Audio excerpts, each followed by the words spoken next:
حدیث شریف کے اندر آتا ہے کہ اللہ تبارک و تعالیٰ نے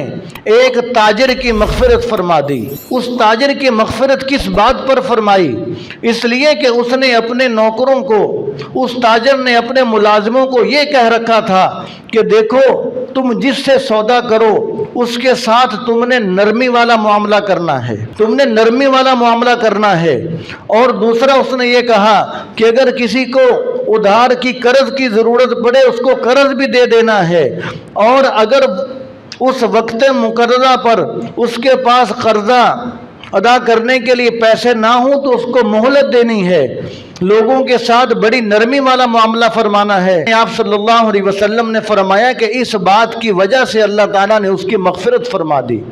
اس لیے کہ اللہ تبارک و تعالیٰ نے دیکھا کہ یہ تاجر میرے بندوں پر رحم کرتا ہے تو یہ مجھ سے زیادہ رحم کرنے والا کہاں سے آ گیا؟ میں تو رحمان ہوں، میں تو رحیم ہوں، تو اللہ تبارک و تعالیٰ نے اس کی مغفرت فرما دی۔